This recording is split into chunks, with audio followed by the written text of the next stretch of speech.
पैर धरती पर गड़े होने चाहिए। मैंने पा लिया है सुख दुख, रात दिन, अच्छा बुरा, मन और माया का खेल, परंतु उसके बीच एक मध्य बिंदु, वही जीवन का स्रोत है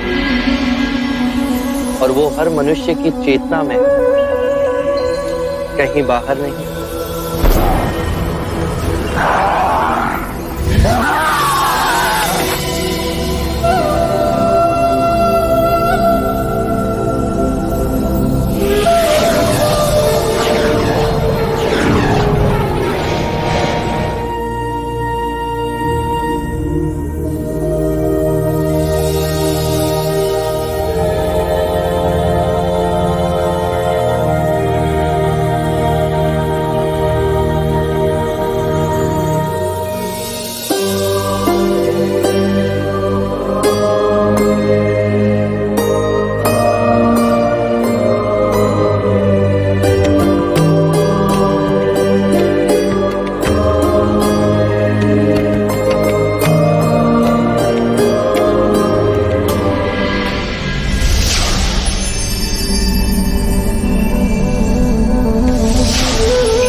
जो सिद्धार्थ नश्वर था वो तुम नहीं,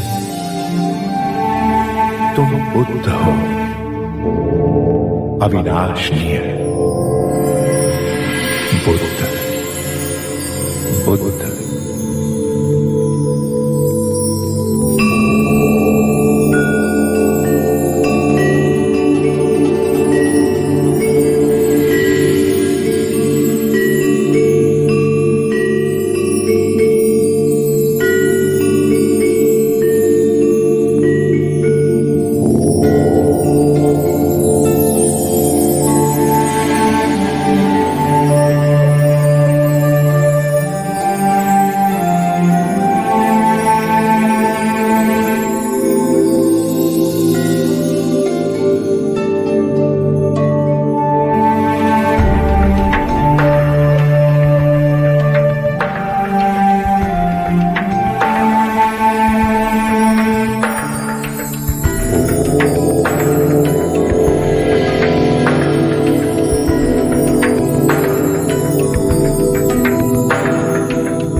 अनेकों फूलों की वर्षा मुझ पर हुई, पर आज पहली बार मैंने एक फूल को जाना, अंतर्सात किया।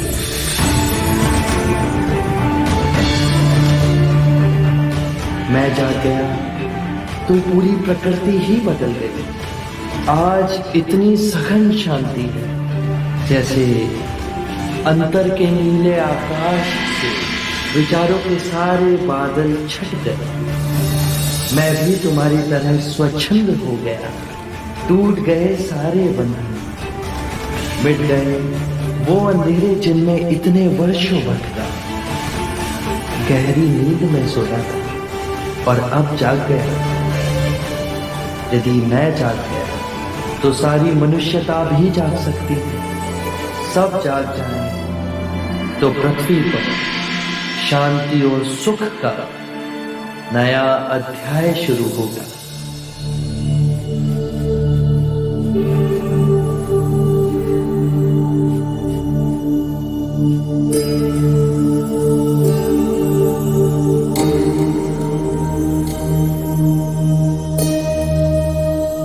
ये हमारे जोगी नहीं, ये तो कोई देव दिखते हैं।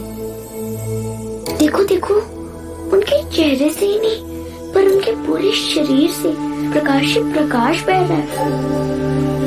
मुन्नी को कुछ हो गया है। हे वृक्ष, जैसे माँ अपनी कोख में एक बीज को संभाल के उसे एक नया जीवन देती है, उसी प्रकार तुमने मुझे एक नया जीवन दिया। शत शत प्रणाम। जाके सुजाता दीदी को जल्दी बुलाना, कहना जोगी जाग गए।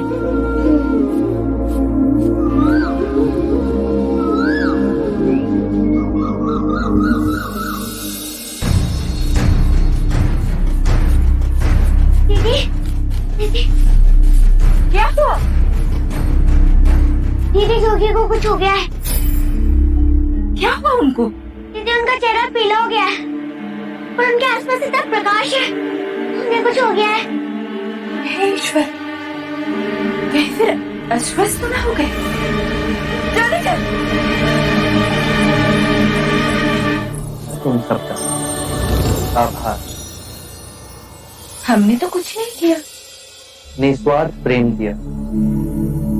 आपको आपकी जो खोज थी वो पूर्ण हुई है ना? हाँ, सोया जाग गया। ये कैसी अद्भुत खोज की आपने। हमें समझाएंगे?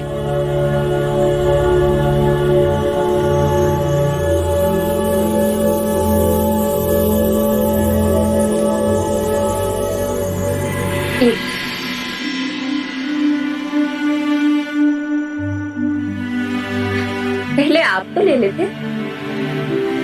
प्रेम बांटने से बढ़ता है। ये लीजिए।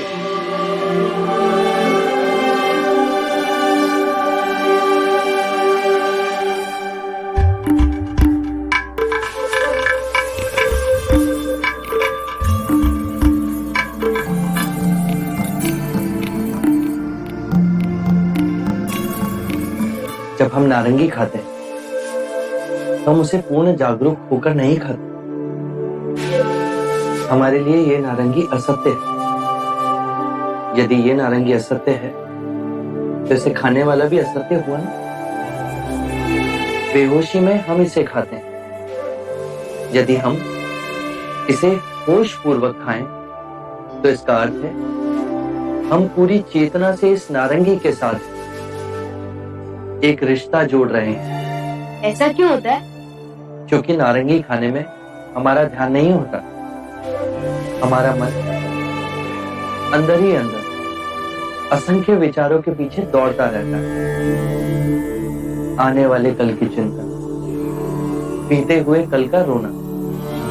यदि वो इस ही क्षण में हो तो ये नारंगी यथार्थ है और फिर तुम भी यथार्थ हो, सत्य हो। जो व्यक्ति जागते है उसे इस क्षण इस नारंगी में वो सब दिखाई देगा जो एक बेहोश व्यक्ति कभी नहीं देख सकेगा। जागा हुआ व्यक्ति उस वृक्ष को देखेगा जहां ये उग जाए। वसंत ऋतु में उस वृक्ष पर खिलते हुए फूलों को देखेगा। धूप को उस वृक्ष को पालते हुए देखेगा। वर्षा की बूंदों को